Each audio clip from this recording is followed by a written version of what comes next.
and welcome back to the Mighty Movie Pod. My name is Ryan. I am Josh. And we're back in your ear holes for another edition. Back again. How are you doing, Josh? Doing pretty well, man. How you doing? I'm doing excellent. I said that was a bit Joey Tribbiani, wasn't it? How you doing? It was a little bit. How you doing? I didn't think you were coming on to me, if that's what you're saying. Oh, dude, because I saw an episode where, like, as soon as he says it, like, the panties just drop. Oh, no. It's his, it's women's kryptonite. It's weird how crazy those characters, like, devolved to their, over the years, like, to their bases. Like, because when the show first starts, Joey's not a fucking moron. He's just dumber than He's just an else. actor. Yeah. And he's, kind of a dummy, but... Yeah. And then just as the show went on, he's like a complete moron. And then like... they gave up on any of them having careers except for Rachel and No, Ross. Chandler. There's a whole series about Chandler like losing his job and then trying to get a new job and everything. Yeah. I know. It's like kind of a plot point. But outside of that, it's like Monica's a chef sometimes. Yeah. He acts. Doesn't she end up owning her own restaurant at some point? I don't even know. That's like how inconsequential it got. Yeah, I was going to say, because like there's a point where everything got confusing to me. Like I know Jon Favreau bought her own restaurant, and I was just under the impression that she still had the restaurant till the end of the show. Somebody's going to have to clue me in on that. Yeah. Your wife knows a lot. I'm sure she would be able to tell you. Because like I know a lot of the show, but like it's all out of sequence and stuff. I'll tell you. Maybe I can read about it while I'm at Warner Brothers Studios this weekend. Oh, what are you doing at Warner Brothers Studios, man? You taking a tour? I'm taking the tour. Oh, shit. Where the main stop is an old couch. It is like the main thing. But I'm sure there's going to be more. They take you through the active backlot. So that's fucking dope, dude. That being said, throwing this out there Please right now. come back with a report for me. Take plenty of pictures. I will. I'm allowed to take still photography. I will tell you this. If I do not see LeBron James at Warner Brothers Studios walking around with Bugs Bunny, done. It's not happening. It's not happening. It's not a thing. It is a thing, dude. Not a thing. It is the off. Speaking of which, I always bring up like, oh yeah, well, when is Avatar going to happen? Next year, right? No. They starting, so it was supposed to come out next year. Yeah. And now they acquired Fox, right? Yeah. Now they're saying no, starting in 2022 we're going to do Star Wars and Avatar separate years. So Star Wars movies are going to be a year apart. And I was really hoping we were going to start getting bigger stretches. So, well, I mean, it's going to be a couple years, then one every other year. You know what I mean? Yeah, I guess. It is what it is. But, yeah, so but now they're putting Avatar into that plan. Yeah. And now it's like, no, it's going to be a couple more years. Well, and I'm like, that movie's never coming. You mean the next 6? Well, they're going to get one into it.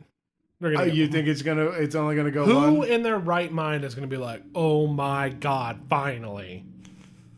I would, you know what, dude? It's weird. I'm weirdly optimistic about it. Not because I like Avatar or anything, but I just feel like all those people, remember the fucking just circus that was around Avatar. I'm wondering if that's gonna, I want it to happen just so I can see where all those people went. It's like Nickelback fans. True, maybe. You know, like I know they exist. Yeah, maybe. You know, it's. I want to know I think we talked about this last episode. I want to know who all these people are that only watch Avengers movies. Yeah. You know what I mean? Yeah. How does the sequel, like a direct sequel to the last Avengers movie, make the most money of any movie?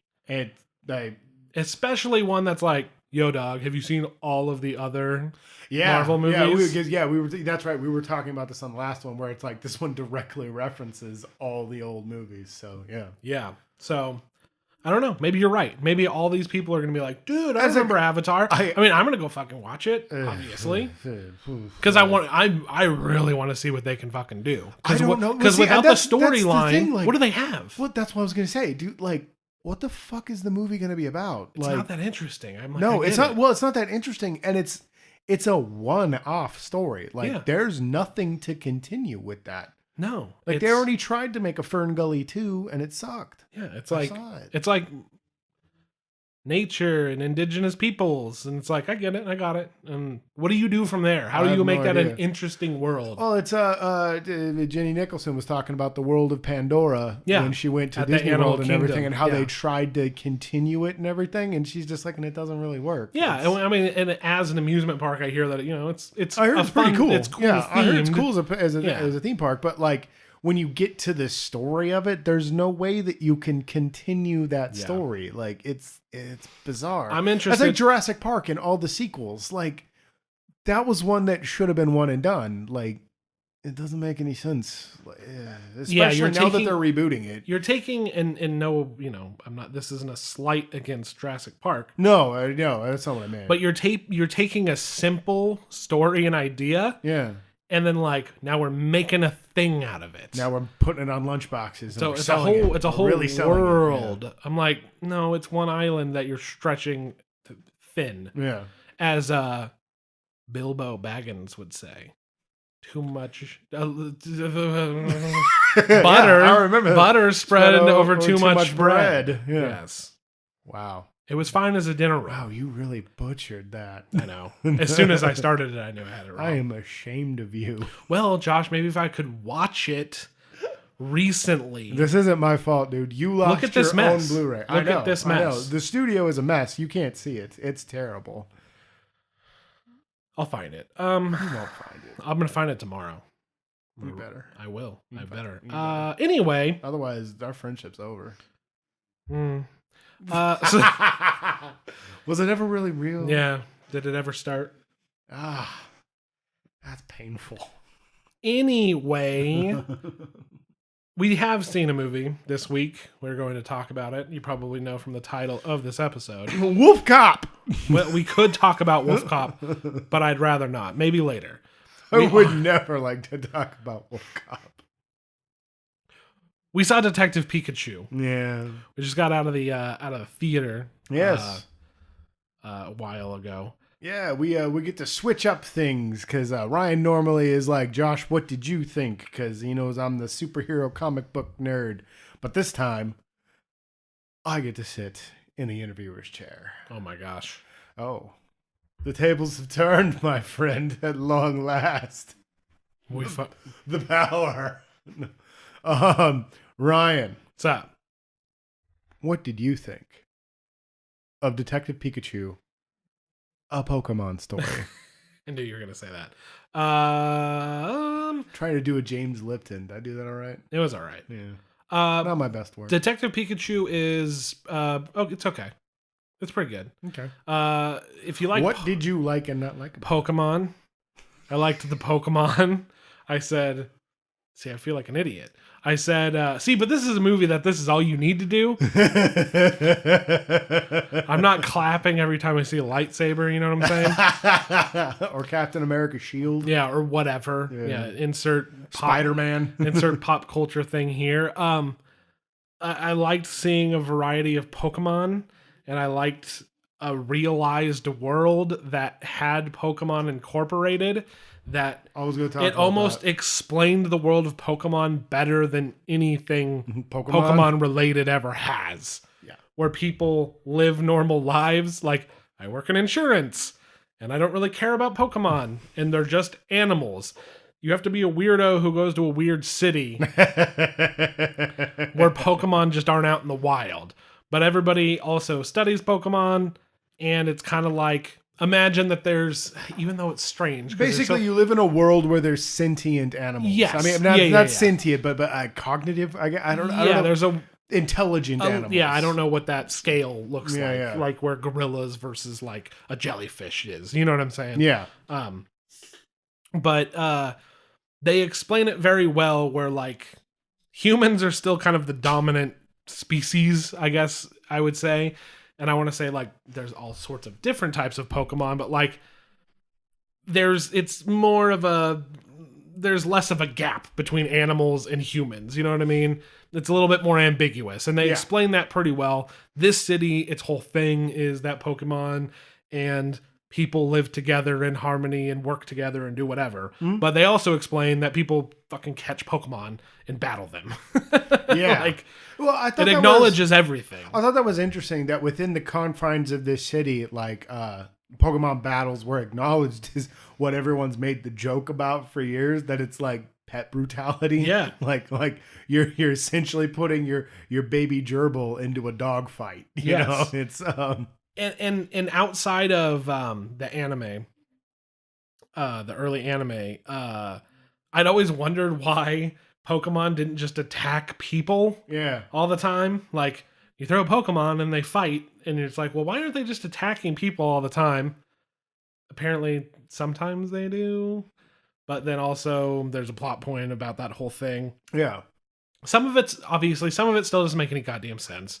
But overall, a lot of it didn't make any goddamn sense. But overall, they did a good job of very briefly just kind of like setting up a world. And I'm like, you know what? They did the best job of any Pokemon media of showing the world of people and Pokemon living together. Wow. High praise. You heard it here. If you want to reach us, hit us up at... Now, it's still a movie with a plot and characters and what have you. That's where the movie's a little... That's where the movie falls apart. Weak. I think they understood that people are going to be like, it's Pokemon doing Pokemon stuff. And it's a Squirtle, and he's putting a fire out.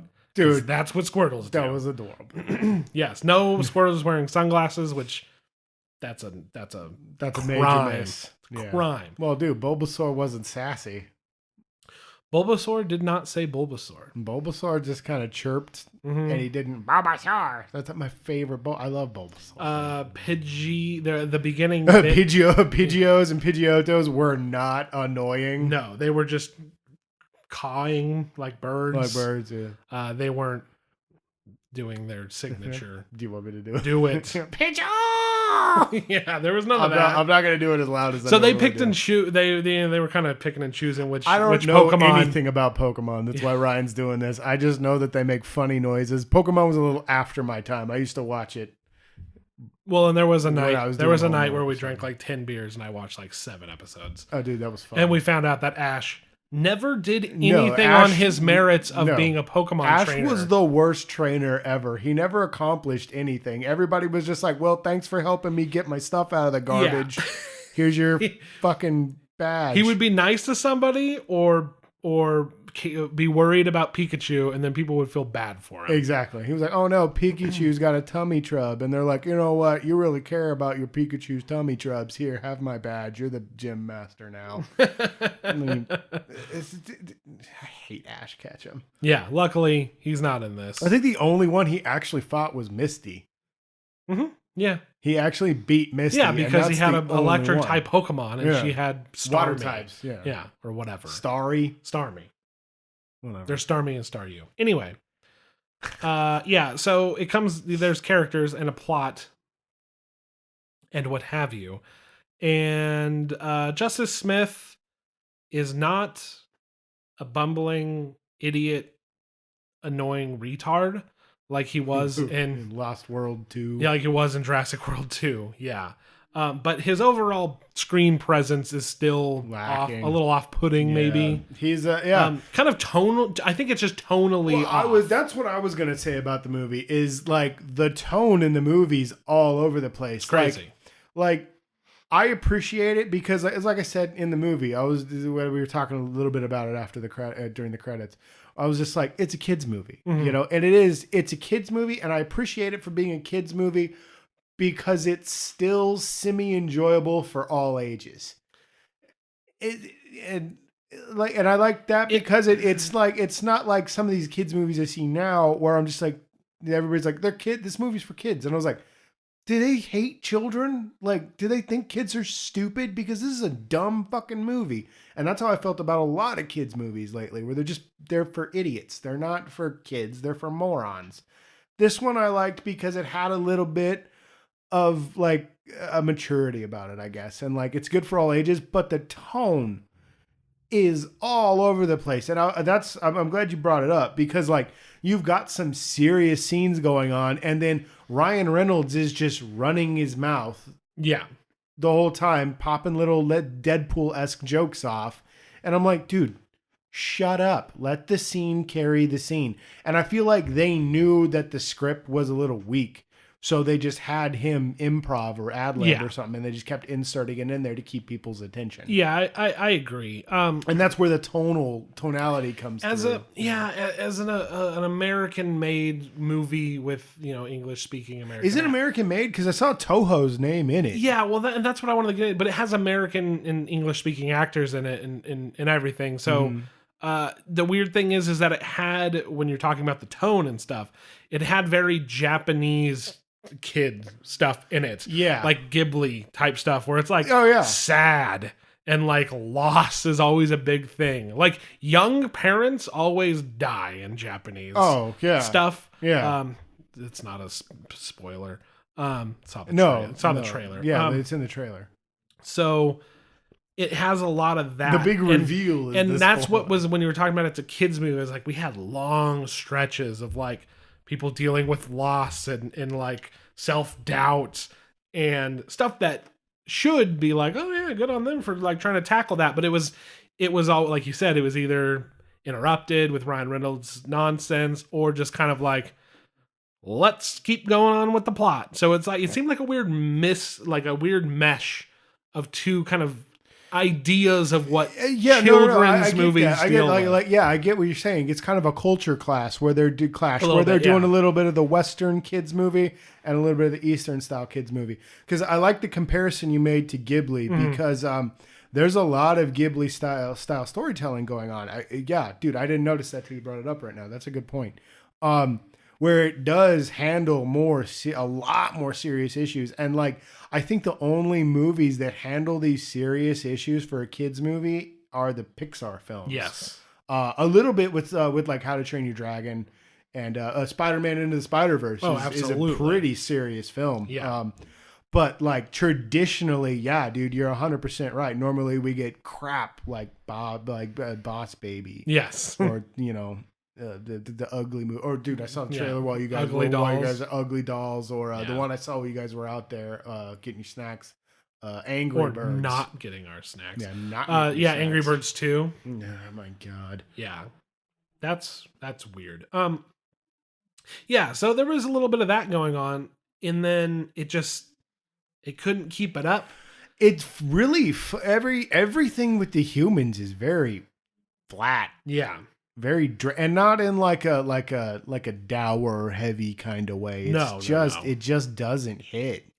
Like I said, that early, it's almost dismissive. Early on in the first kind of introduction of the movie, you're like, they're really kind of selling it. Like, oh, dude, him and his friend. Yeah, like I was hoping like the friend would be it's Dopinder from Deadpool. Yes, and I like that guy a lot. He's a good actor.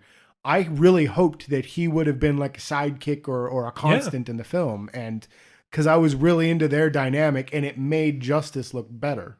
Yeah. But then like, I know where you're going. Go ahead. Yeah. No. Yeah. And then the movie keeps going and you meet the lieutenant or whatever. And like, that's really good. He's good though. I like him. Oh, Ken Watanabe's amazing. I love Ken Watanabe. And that's all good. And then as soon as the best part of the movie, the best performance, I guess I should say, because the best part is just the world and Pokemon. Oh, but the best performance of the movie is also detrimental to taking the plot and the tones and the themes, seriously. Mm-hmm. Like I don't know what to think about it. No, yeah, dude, because the plot kind of like, I don't want to say meanders, because there's a directionality the whole time. But it's kind of hodgepodge, I guess is the way to put it, because it's just kind of like, we're doing a bit of this. You know what they did? Then it made me think a lot of the first Blade Runner, where no detective work is really done, but there's a mystery solved at the end of it. Yeah, you know what it really was? An exposition dump happened in the second act, as it does. A couple big exposition dumps happened. Yeah, and instead of just getting through it and getting on with it, they were like, how do we spruce up this exposition dump portion? And it turned into iRobot. It turned into a gigantic, unnecessary like kind of weird action scene Yeah. wasn't driving the movie forward. No, there was no that scene was just pure spectacle. Are you talking about the mountain forest scene? Yeah. Yeah, and instead of just being like, wow, bombshell, let's get out of here, and more intrigue and more Yeah, you could have done stuff, so much more with that. That would have been 15 minutes. Yeah. And then a little bit of the falling out that I'm sure everybody fucking knows comes in these partner movies. And then Well, because this is a buddy cop movie at its heart. Yeah. And then and then they brush over that very quickly, quicker than most, much quicker than most. And it's like that whole bit right there, really, really, that was the most human. Well, and that's the thing where it plays back to what you were talking about with the tonality being all over the place, because there's a way to make that facility much more sinister and that whole bit much more nefarious and more evil and stuff like that. And it should have been an unsettling scene. But like we were saying with the tonality and everything, they didn't know where they were trying to go, and the culture clash maybe. It doesn't ever really get there, and then their resolution is the big spectacle, and I'm like, you could have done more with this. Yeah, I guess it was like nature. You know what I mean? It was like nature kind of thing. Because I was thinking they should have got more sciencey Pokemon. I understand that Pokemon were at the center of this, but like, were they really?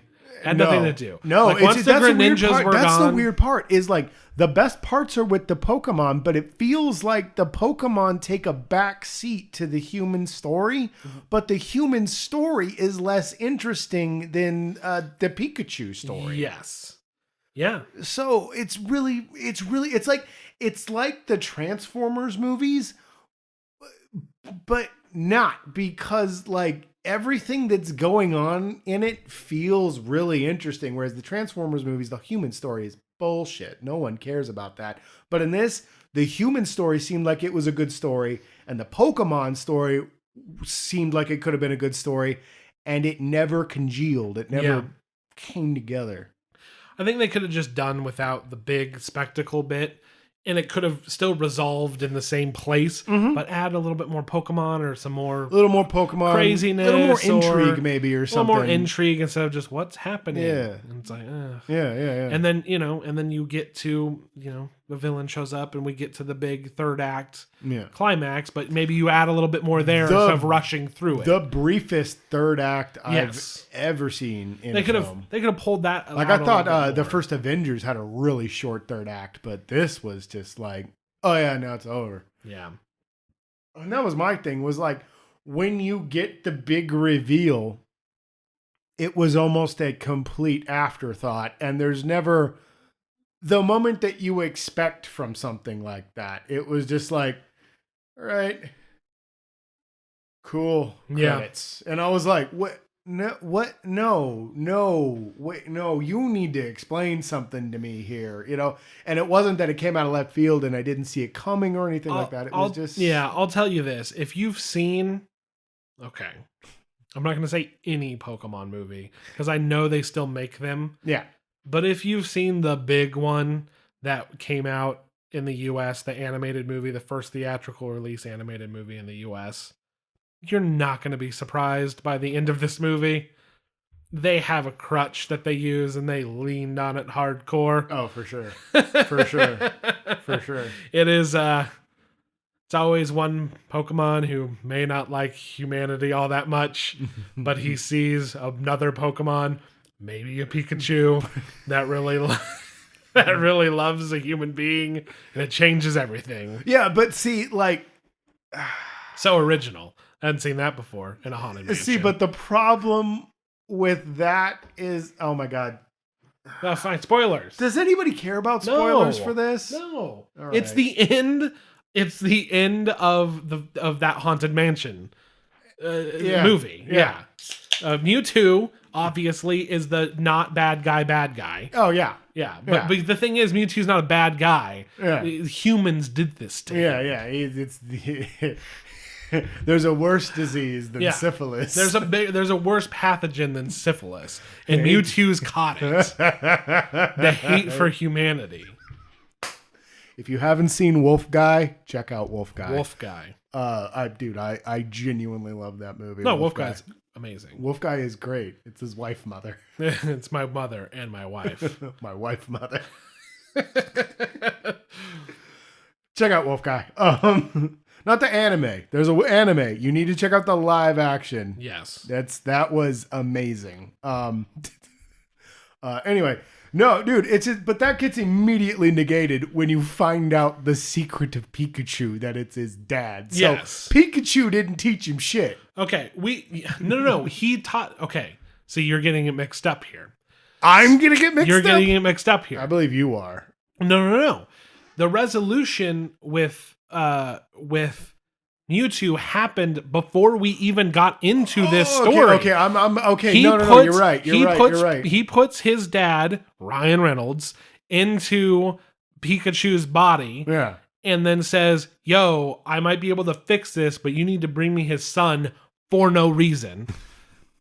It's not explained why. And then he's like, I'm gonna go hide out for a bit. And that's already resolved. That's true. That's true. So that's the whole movie, because he says to him, he's just like, "Oh, you loved your dude, so you made me learn." I wanted to kill everybody, but now I see the error of my ways. Bring me his son.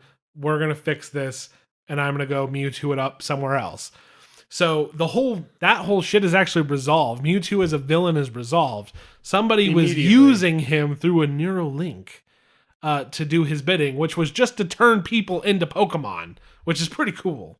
But and with the exposition, but they have to be crazy with my gas, which was just a MacGuffin. Dude, with the whole, they kept using R everywhere. It was the MacGuffin of the movie. Well, and I thought not even the talking Pikachu. Well, I thought for sure, yeah, right. Like, oh god, they set so much up, and then it was like, wow, none of this movie matters. The movie was resolved before the movie started. Yeah, yeah, but yeah, dude, they kept saying R. Yes. The whole time, and then that girl looked like Jessie, and I was like, "Oh, dude, fucking Team Rocket, dope!" You know. Yeah. And then he calls her Miss Doorman. Yeah. And then I was like, "Oh, it's fucking Jessie. This is dope. Where's James? Here we go. This is gonna be great." And then it's just Ditto. Turns out it's just a Ditto. Yeah. Which I thought was funny because it's about, again, the tonality issue. Yeah. You get this betrayal moment. And then it morphs back down into a Ditto and goes, Ditto! And I lost it. It was too funny. I laughed really hard in the theater. It was really good. I was the only one laughing. And apparently it laughing. was also a genetically engineered Ditto. So it was a super Ditto. I don't know if Dittos can turn into people normally or if that was a super Ditto thing. Yeah.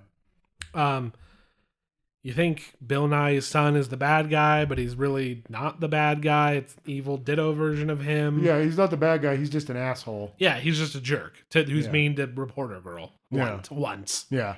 Yeah, for a real reason, where he's like, "Bring me a source." And that's right. He wasn't even mean to her. He just said, but he was like in the scene prior. He was just like, "Oh, Dad." Yeah. So we're supposed to be like, "Oh, what a dick!" Yeah. And he's so mean to reporter girl when he's asking her to do the bare minimum of her job.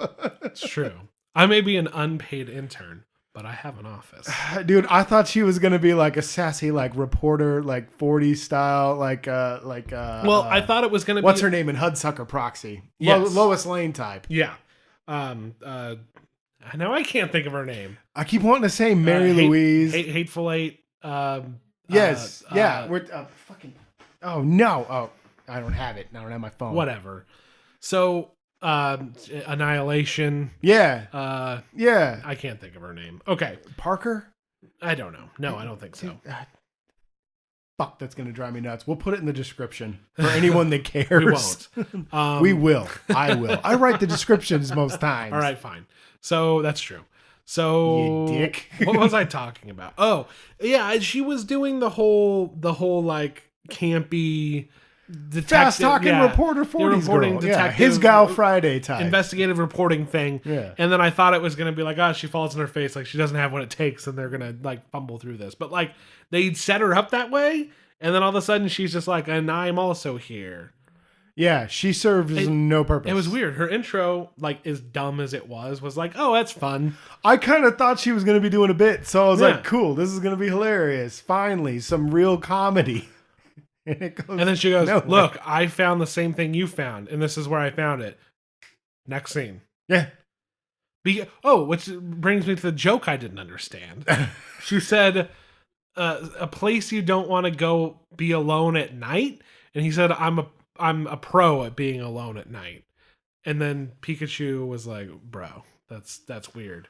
And then she looked at him like that was weird. And I didn't understand what was weird about it. It seemed like a weird, like, maybe this is a lost in translation moment. Was it him trying to say, like, maybe it's just his bad acting, where I didn't understand where that was supposed to be like, I was don't worry. Yeah, I was like, is that like a jerking it joke or something? That's what I thought. I didn't know. Yeah, I was like, is that a jerking it joke? I don't know. It was like most of the humor in Hellboy, where I was just like, oh wait, that was a joke. You know?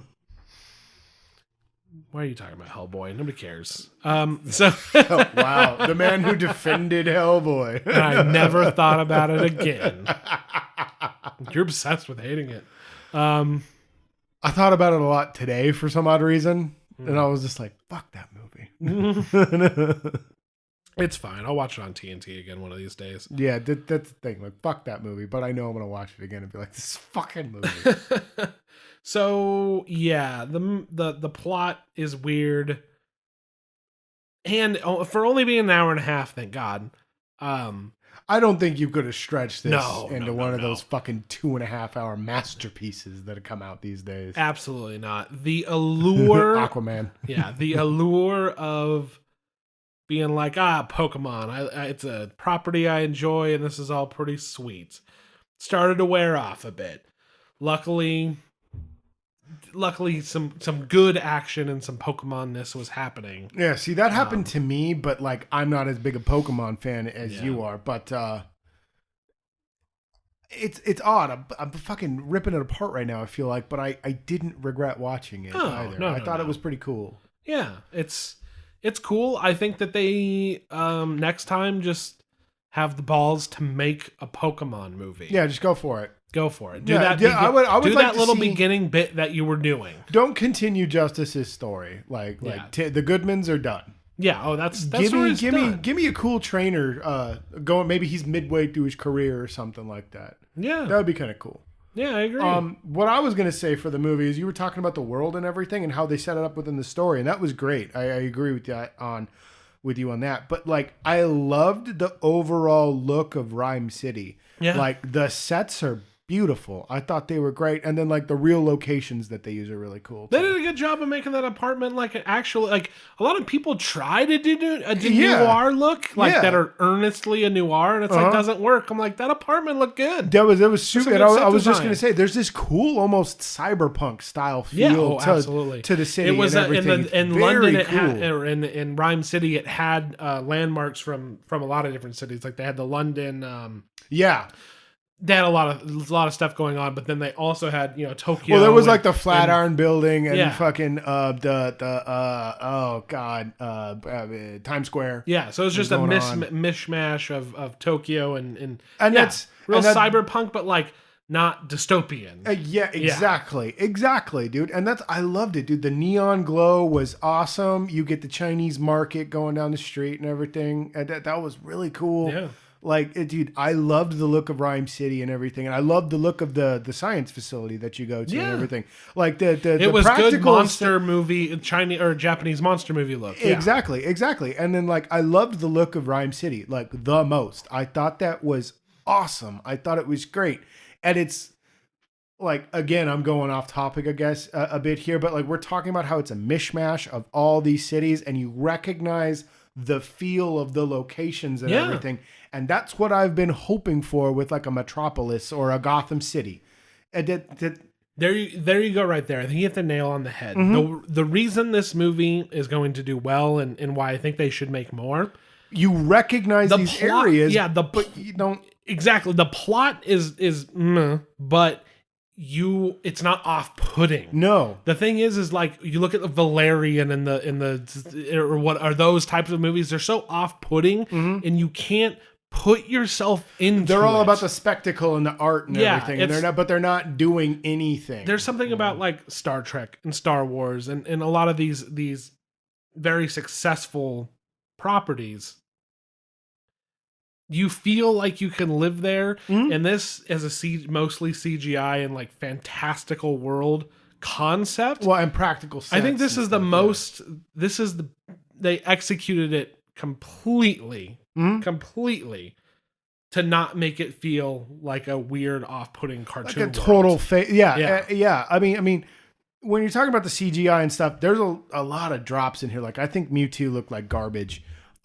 It seemed like a lot of the furry Pokemon looked really good. A lot of the more like scaly ones, they don't really work out. Like Charizard looked amazing. I thought Charizard was great. I thought Bulbasaur looked great. I thought Snorlax looked great. Well, Snorlax is a furry one, but yeah, Machop, depending on which scene he was in, looked really good. I thought the Greninjas looked great. But like a lot of the creature work is a little. A lot of the Pokemon design though is so fucking all over the place. It's hard to do. But yeah, like when it came to the practical sets and everything and establishing a city and stuff like that, I was blown away. And that's what I've always wanted. That's one of my big beefs with like the Nolan Batmans and stuff is I'm watching that going like, that's just Chicago. Like I know where all this is. What I liked about Rhyme City is that I recognized the feel of certain areas and certain structures where I'm like, that looks like Big Ben, or that looks like the London Bridge, or that looks like the Flatiron Building. But it's fantastical. But it's not, and it's totally different. Or it has its own style, I guess. Not fantastical. Exactly. But No. You're hitting the nail on the head with fantastical because it's not what we know. It's kind of what we know, and that's what I like. Is it like you're saying? It feels like a real world. Into it. Yeah. When he shows up to Rhyme City PD, and they've got the cop cars sitting out front, but you see the big structure and everything. That's brilliant. I love it. I cannot imagine being on Coruscant. I could imagine. That's a cartoon nightmare. I could imagine Rhyme City being a place. Yeah. Well, again, we're saying, dude, I can't imagine being on Coruscant. I can imagine living in Tatooine. Yeah. Exactly. Yeah. It's yes. Yeah. I'm not going to get back into our yeah. We're not going to go off topic. Practical versus CGI kind of thing. Oh yeah, and that's all I'm talking about. I know, and I know you're not. It's just you have to do what works to create your own world while creating a familiarity and a real life feeling. And that's what I loved about A Rhyme City was it's not real, but I recognize enough stuff about it to where it feels like I could go to Rhyme City. And I loved that about it, even more than the cyberpunk look, which I'm addicted to. Yeah. But, dude, I just top marks for creating a believable city. And then, to compare it to another fantastical location, let's go with Wakanda. Okay. In the Marvel movie, Wakanda's one street that obviously looks like a fake set. Like Wakanda looked like crap, dude. I can't believe they won for shit for that. Rhyme City has one set street, and two set streets, and it looked like real part of the city. I was actually going to say, I'm like not so sure that it was a set. That's what I'm trying. Or if they actually went to Taiwan or something. See, there's one, the Market Street looked like it could be a real street. Yeah.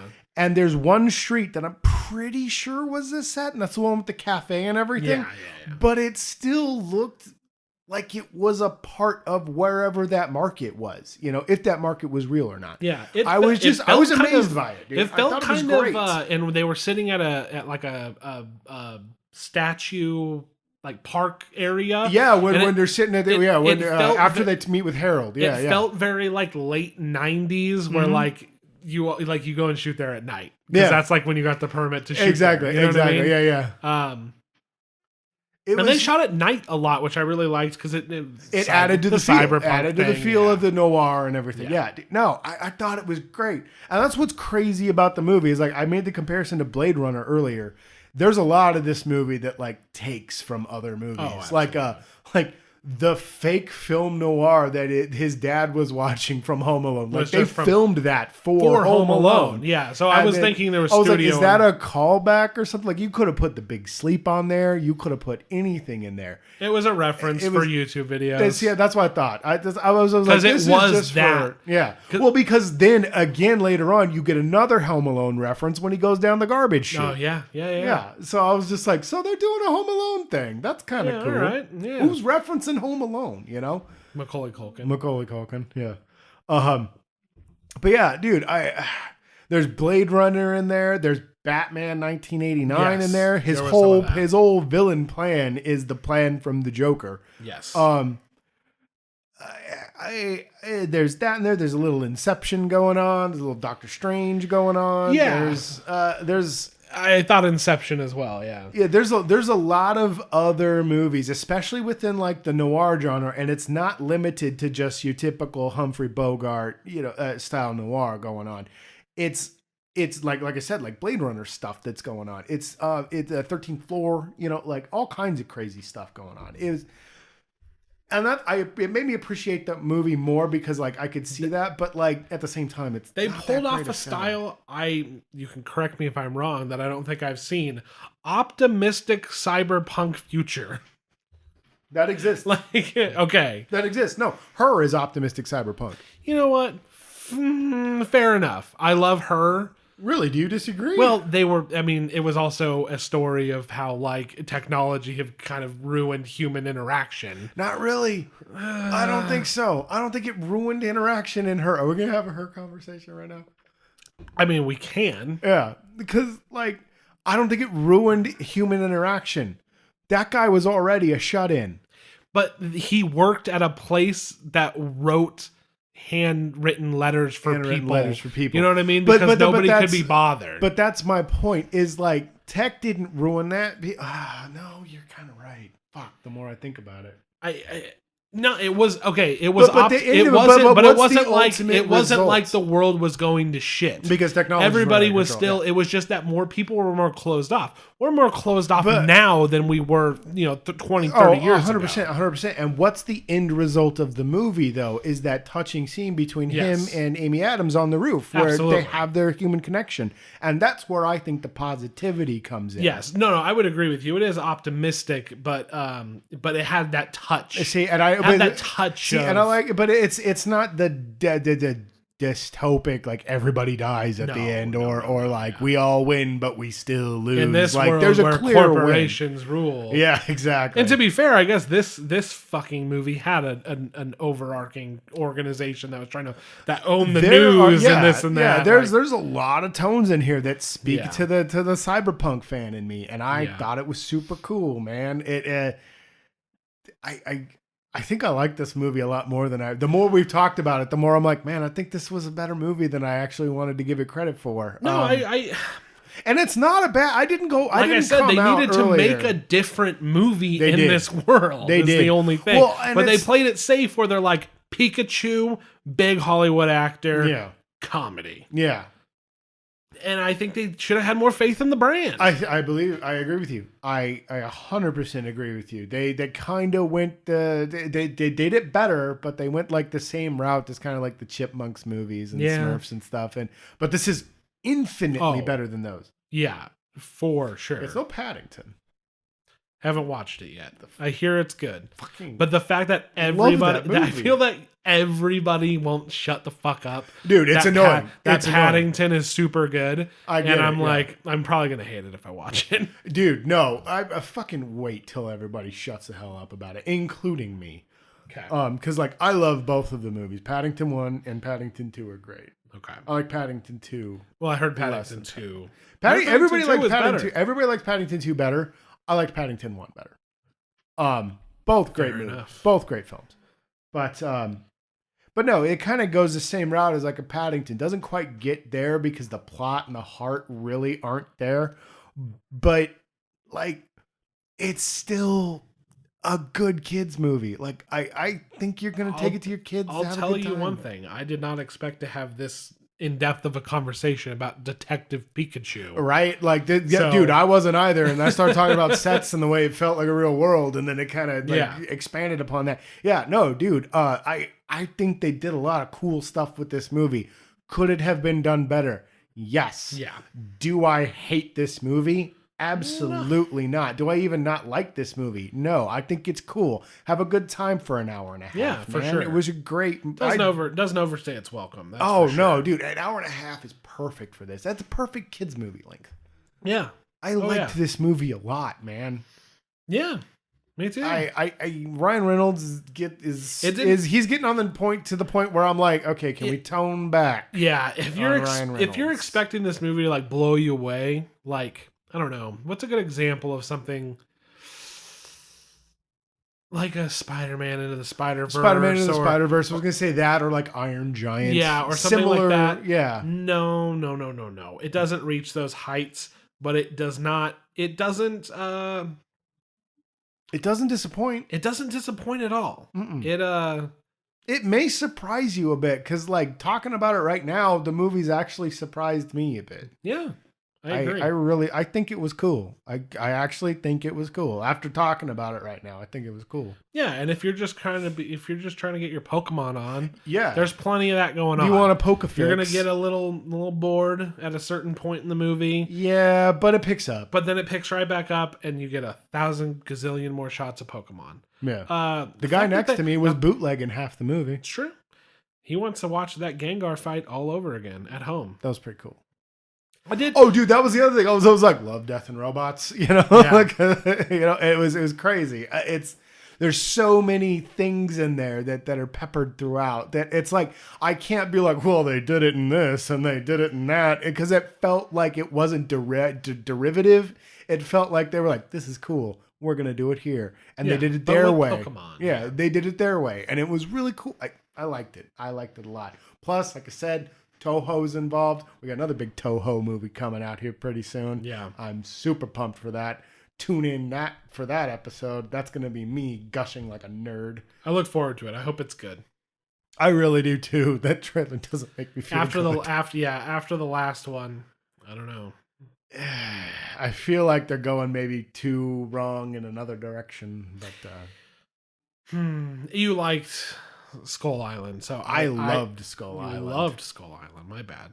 So I don't think it's going to lean too far in that direction. I hope so. I hope, because Skull Island is I'm hoping this is going to end at a place where I can live with it. Skull Island is as far as it should go. If it goes further than that, I don't see that happening in a kind of trying to take itself a little seriously. Yeah, just don't give me Godzilla 2000. Nobody will do that. Terrible movie. Not Godzilla 2000. That's 1998. That's a different one. 98. Yeah. Yes. I got what you meant, because 2000 is a real Toho. Yeah, Godzilla 2000 is actually really cool. Yeah. So Pokemon, Detective Pikachu. Yeah, check it out. For sure, check it out, man. If you like Pokemon, or you just have nothing else to watch, dude. If you go, hey man, this seems like it's a big deal, I should give it a look. Definitely give it a look. It was really cool. Yeah. Really fun. I agree. Enjoy yourself for an hour and a half. Yeah. It's in there with like movies like we recommended, like Pacific Rim Uprising. Yeah. Especially Uprising, I don't see why you won't like Detective Pikachu. Yeah, this is just a good time. Just spend some money, enjoy yourself for an hour and a half. I agree. The theater was a nightmare. Oh, it was terrible. And it didn't distract me very much. I was fine. There was a crying baby. I thought I was gonna have to leave. It wasn't even crying. It was just talking. The baby started crying at one point. But it shut up real quick. Good baby. Kept talking. It wouldn't, because it wasn't even a baby. No, it was a toddler. I mean, if you know your toddler's a nightmare, why? Because you don't care. You don't care. Yeah. You have 9 children, because they did have 9 children. Kind of a nightmare. The viewing experiences are no cool. Yeah, anyway, so that's Detective Pikachu. Go check it out with your family. Yeah. Or just by yourself. Dude, honestly, if you have a niece, nephew, son, daughter, both, whatever, take your kids to this. They're going to have a good time. Yeah. I think they'll have a lot of fun. And you'll enjoy it too. I forget what you might. I forget what we said about Power Rangers. It's been a long time since that episode. I think we were just like, why is everybody mad? Who cares? It's a Power Ranger movie. What do you want? It was a Power Rangers movie, and this is a Pokemon movie. Dude, that's a good comparison right there. Okay, Power Rangers versus Pokemon. Pokemon's a good fucking movie. Yes. Power Rangers is crap. Power Rangers, we just kind of went, well, what do you want? Yeah, what do you want? They fight the putties. They do karate. One of them's a lesbian now, I guess. Yeah. There's robot dinosaurs. Yep. Whatever. Like, this one, like, I actually had really good things to say about. I didn't have much good to say about Power Rangers. Like you said, yeah. I don't even remember. Well, I think we were just like, well, what do you expect? It's a Power Rangers movie. I bet if I went and listened to that episode, it's one of the ones where we're drinking. I think we talked. I think that was a double. I think that was a double. It may have been. We're drinking and smoking cigarettes, and we talk about X-Men for way too long or something. Yeah, I probably got on an X-Men diatribe. I do that a lot. Who knows? But it was like when Nightcrawler found out that Mystique was his mom. No. What? Bro, by the way, did you notice was it in Apocalypse, or is it in the new trailer that Cyclops picks up a Dazzler album? I think it's in this one. He picks up a Dazzler album. It would make sense given the time period. Dazzler, which brings me to your unfinished fan fiction. Don't you dare read that. I don't know if you guys know this. It's not even finished. The reason, this comes back very, very good to the Power Rangers episode. Because what was supposed to be a recurring segment on the podcast. We were going to do a thing, Ryan's fan fictions. Is I was going to start writing fan fictions for the movies that we saw. I only did the one. I only did Power Rangers. Go and listen to it. I forgot. That took up a big chunk of that podcast. Didn't I do a reading for it? You did. Yeah. You did. And in the spirit of you're going to make me read this one? Yes. The spirit that they brought up Dazzler in the X-Men finally, in the X-Men movies. I did at one point. Which is funny because Jubilee exists in these X-Men and she's a total ripoff of Dazzler. It's true. She set off the fireworks. It's Chris Claremont ripping off himself. At Apocalypse, yeah. I wrote a Dazzler and Ant-Man team-up/hookup fan fiction. Did you ever finish this? I did not. So this is what I have for it. I'm not reading that. Read it. God damn it. Read the fanfic. Read it. Read the fanfic. The reason I didn't finish it is I don't know anything about Dazzler. Yeah, he finally listened to me and was like, you don't know shit about Dazzler. You keep asking me for facts and I'm refusing to give them to you because I hate Dazzler. So this is what I got.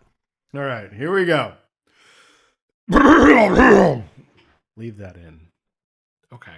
And it's 2003. Shit, it's pretty dope. People have pretty much forgot. Have you forgotten about this? I'm really setting the scene here, Josh. I don't want to read this. Read it. I don't want to read this. Read it. It's 2003. Shit is... Oh, shit. There we go. Okay. His screen shut off on me. It's 2003. Shit is pretty dope. I'm sorry for this in advance. People have pretty much forgot about 9/11 by this point and are ready to move on. Once again, not my words. The streets of Hollywood are bustling. It's a bustling city. People are all going to see the new Dazzler movie, Dazzler in Danger. That was a working title. Starting it out there. Scott is at a Dairy Queen. Why is Scott in Hollywood? It's 2003. Whatever. Scott is at a Dairy Queen before he even got the Ant-Man suit. Scott is at a Dairy Queen trying out the new Butterfinger Blizzard. That was a big deal to my boy. It was. The employee forgot to turn the cup upside down, so he got it for free. Which was That's a real thing. The day is going pretty good. Suddenly, There was a loud explosion at the Chinese theater. Scott jumps to action, leaving most of his new Butterfinger Blizzard from Dairy Queen sitting on the bench outside where he was listening to his new... I put a pause there. Outside where he was listening to his newly released Apple iPod Gen 2. Jesus Christ, the product placement, which was no longer only compatible with Macs. It was a big deal. God, you're such a doofus. Rounding the corner, Scott... I'm setting the time period here. Reading. Rounding the corner, yeah, everybody's going to remember that. Dude. Rounding the corner, Scott sees chaos erupting. My God. People running for their lives as a man with a dope-ass skull face is... Oh. Yes, remember I was going to work my beloved character into this. Yeah, you're going to work Taskmaster into this. Is cutting people down with a sword and smashing in skulls with a familiar-looking shield. Holy fucking shit! I gotta get that right. Holy fucking shit! Scott exclaims aloud. He bursts into his heavily worn, but still very functional JanSport backpack. I was expecting this to get a good Hollywood treatment. I needed to have the product placement. The product placement in place. Yeah. JanSport backpack and pulls out his suit. It's clobbering time. That's what he says. That's what he says. It's not what he says. I think it's funny that you just went for it and we're just like, I don't know, fuck all about comics. I'm doing it. That's where it ends, by the way. That's where I got. I don't know. Like, should I apologize for 9/11 jokes at this point? No, absolutely not. Right. It's not really a joke. I mean, were people still... Ryan, people have pretty much forgot about 9/11 by this point and are ready to move on. We just lost. Have we moved on? Does life still go on, Josh? All right, I'm not apologizing, but I'm also not going to lean into it. Jesus. It's a tragedy. Damn it, you saw through my ploy. So here's the thing. The next scene that I had imagined, Dazzler was going to be involved. I don't know anything about Dazzler. I know. I was like, well, maybe she's doing a roller disco, or maybe she's doing a concert. You're like, I don't know anything about that. Yeah, well, she was at the premiere of the Chinese Theater of Dazzler in Danger, which was a working title.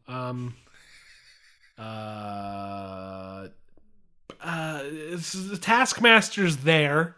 It's a big deal. I didn't know how to bring it all together. No. I'll be real. No. Where does Dazzler, Ant-Man, and Taskmaster meet? You know what I mean? The man's Chinese theater.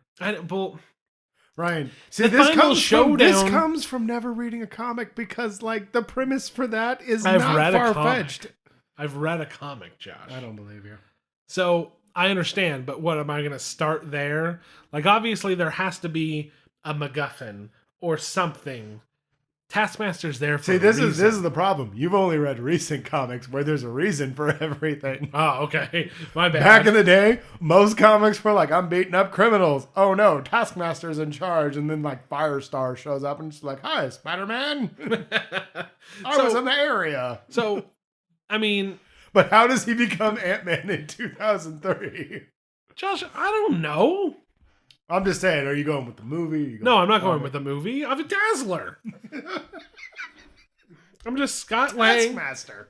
Taskmaster. Scott Lang is Ant-Man. And I'm just setting the tone. Do you think, Ryan, serious question, they're doing the Hawkeye show. Yeah. And they're doing the Sam, the Falcon and Bucky show. Yeah.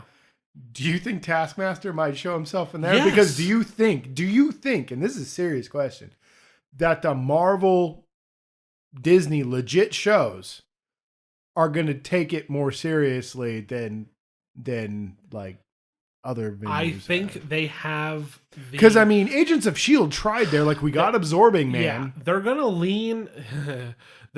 lean into until they became the redheaded stepchild. Yes, they're going to lean into Star Wars to sell the service. Oh, of course. And I think that with their series, with their Marvel-based series, they can do whatever the hell they want. They don't have to try to do this mass appeal blockbuster shit. Mm-hmm. if you want to have a crazy season where Taskmaster's the main bad guy, I don't see why not. It just sucks that Crossbones is gone. Yeah, you had Crossbones, which makes no sense without Taskmaster, by the way. And I'm so proud of you, dude. Every time you talk about it, I just swell with pride. And yeah, no, I think if they're looking for Captain America villains, which, by the way, Sam, you only have so many. Taskmaster is one of the best. Oh yeah, well they killed off the big guy immediately. But like, yeah, exactly. Dude, you could still get like MODOK in there. You can bring back the Leaper. He was in like a scene. Baron Zemo. I still want to see the real Baron Zemo. Yeah. Von Strucker would be great for them to do Von Strucker, right? No, dude. There's a lot of potential there. There's potential. Just do it already. USA Agent. You could bring in USA Agent when he's all bananas. Yeah, Taskmaster's cool, man. Bring him in. You could do Flag. Bring him in. But was it Flag or Nuke? When it comes to Dazzler, I'm glad that they're giving her the recognition. In that we don't know anything about her, but there's a reference. The less Dazzler, the better. The less Long Shot, the better. Actually, Long Shot's pretty cool. You can't do Long Shot though without the Mojo. I'm just saying, and no one that watches the X-Men movies is gonna tolerate a fucking Mojo verse movie. I'm just saying, I enjoy. That's going to Thor Ragnarok. I enjoy watching these dumb fucking X-Men movie. And I was excited to see Dazzler because I attempted to write Dazzler, and guess what? They didn't want to do it either. They just threw on an album cover. It was the weirdest thing because you became a Dazzler fan out of nowhere, and I have no idea where you started hearing about Dazzler because I don't even remember. I heard somebody talking about Dazzler. One day you just sent me a text message, Josh, what do you know about Dazzler? And I think I came up with I was like, she was terrible and she should be forgotten immediately. Where did you hear that name? Don't remember anymore. It's been years ago now. I wrote this fucking 2 years ago. Well, I'm wondering, like, because James Franco was supposed to be doing a Multiple Man movie, and James Franco is not who I would pick for Multiple Man. I always saw him as Sam Rockwell. That's who I always pictured for Multiple Man. But like, I'm wondering I'm still trying to figure out what the fate of the X-Men series is now going forward after these last two. Because we're getting Dark Phoenix and New Mutants are coming out. And it sucks. I said that Dark Phoenix was going to suck. It looked terrible. I didn't want to watch it. And the more I see for it, the more I'm like, shit. Dude. It is what it is. It's more of the same, and it hasn't ever been like bad. It's been bad. Not since First Class. Okay. But it's been bad. Fucking like. Yes, I mean in the modern era. Oh yeah. No. Ever since they tried to start over with First Class, and then fucking you can't get better than Logan. Yeah, Days of Future Past and Logan and Apocalypse and like they've been bad. Yeah, and First Class is all right. First Class is pretty good. I know a lot of people prefer that over Days of Future Past. I loved Days of Future Past. I thought it was the best one. Yeah. Apocalypse. If they had opened with Apocalypse, that being the first X-Men movie, I would have been like, thumbs up, dude. This is amazing. But like, we had come so far, and I had just seen Logan. Yeah. And I was like, true. And now we're going back to this schlock. Like, come on, guys. Get me James Mangold. Yeah. But no, that was a little weird. Yeah, dude, we're tacking on time here. No, you're good. But like, the more I see for this, the more I'm like, they're going to space. She gets hit by weird space shit. It turns her into Phoenix. Yeah, the Shi'ar aren't here. They'll make it work. It looks like they're trying to take the source material and finally adapt it instead of just being like, well, she becomes the Phoenix because that's what happened in the comics. That's what she does. And that's what they've typically done with Jean, where they're like, I don't know, she becomes the Phoenix because she's the Phoenix. And that's always pissed me off because like that whole story is really good. Like in the comics, like Scott and her were like super close at that point and everything. They weren't married yet, but I think they were engaged if I remember right. I can't remember where their relationship was, but like it was a really good bit. Like it was one of Chris Claremont's early big story arcs, and it was fantastic. It was great. Not as good as God Loves, Man Kills, but still really good. Yeah, dude, I loved storyline, and they've never done it right. And this looks like they're gonna take a shot at it. Yeah, like it looks like the Hellfire Club's coming back because they kind of did the Hellfire Club. Don't expect too much, but expect to be like, and X-Men stuff. And like I told you, I actually started caring more about the X-Men after Deadpool than I did. Because like I said to you, I think I said to you on the review, I was like, Deadpool does so much world building in the X-Men series that it's crazy. It blows my mind. Like there's one part in that movie that does so much for the X-Men universe. It's when that one black market guy is just like fucking mutants or something like that. And I was like, yes, oh my God, this is amazing. This is a panel out of a comic book. And it's not. But it was like, and Colossus looks like Colossus for the first time ever. Like it was just, that was nuts to me. Deadpool does so much for, like, it establishes Department H and Weapon X, and it does a much better job than the Wolverine movie, which established Deadpool and Weapon X and Department H. And it was just, it's crazy, dude. Yeah. It's just, I love these modern versions, and I also hate them. Yeah. Because they're not quite right, but they're so close. Exactly. I've never expected them to, like, do something like Logan. Yeah. Or Logan came out of left field. I was not. They said I heard it was based on Old Man Logan, and I hate that book with a passion. I'm like one of 4 people that hates that book. And then the movie came out, and I was like, this should have been the comic.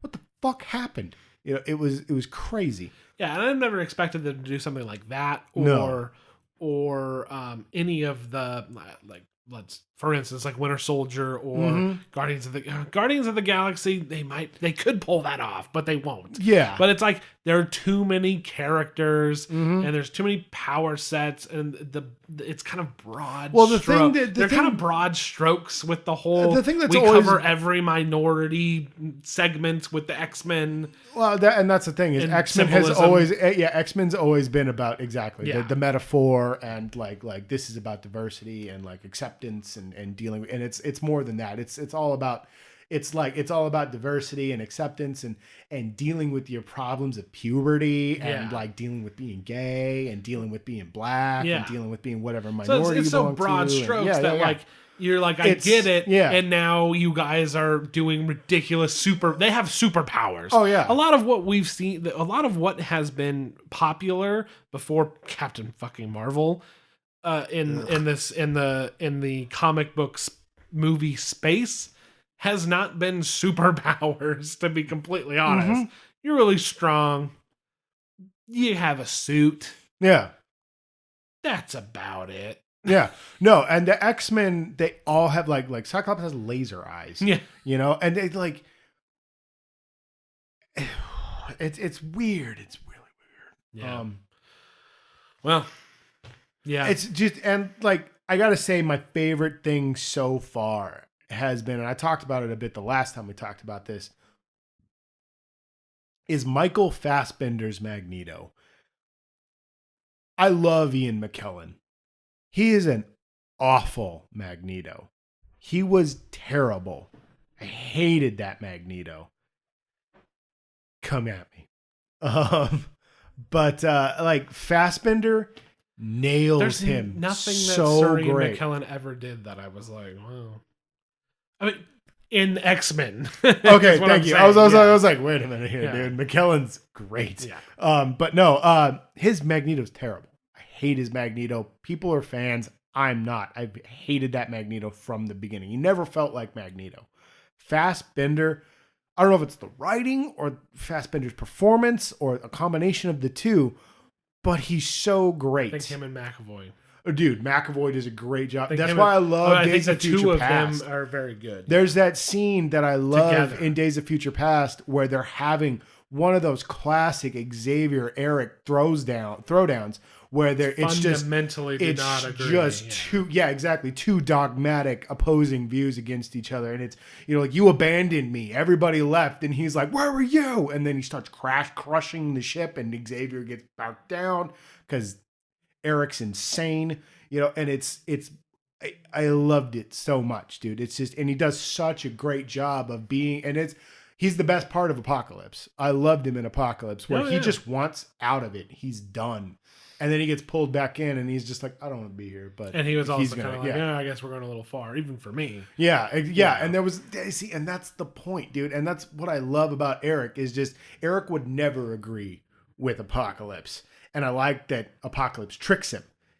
And that's how he gets him. And then Eric realizes, because Eric's not an idiot, that, wait a minute, this is too far. I'm gonna end up, even though he's kind of a Hitler, he's going to levels with Apocalypse that he was directly opposed in, and it's kind of what made it. I'm doing a whole thing. I'm fucking sorry. I love the X-Men movies. I think they're great. I think Dark Phoenix looks better than I gave it credit for. Yeah. You got Eric being Eric, and Magneto's a big deal for me. Magneto's my favorite comic book villain. I love Magneto. No, I'm glad we talked about it, because we only talked about it for a minute or two, because it's like, all right, we've padded for enough time. Let's get into the spoiler central. I still don't like Sansa Stark as Jean Grey. But yeah, I'll have to see her performance. I don't know who else they would have picked in this next one. Yeah, I don't know who else they would have picked. Yeah. I would love to see a more adult X-Men, but at the same time, like, I don't. This is my big fear, is that now that Disney has it, we're gonna scrub these movies after they're finished with these next two, and then we're gonna start over. I don't want to start over. Like let it do its thing. Let it play anyway. But yeah. I don't know. I mean, they could only. I feel like trying again could be good, but like, if it works, it works. If it doesn't, whatever. It's just another bad X-Men movie. Well, see, and like, what do we have to lose? But see, this is what I'm talking about. We talked about it in the last episode. Like, don't put them in the Marvel universe. Please don't put them in. I don't see that happening. I don't see. I hope not. Like. Because, like, as a huge X-Men fan, throws off. They never really worked in. It didn't make sense that, like, Johnny Storm was beloved, but, like, Iceman was hated. Like, it doesn't make any sense. It's stupid.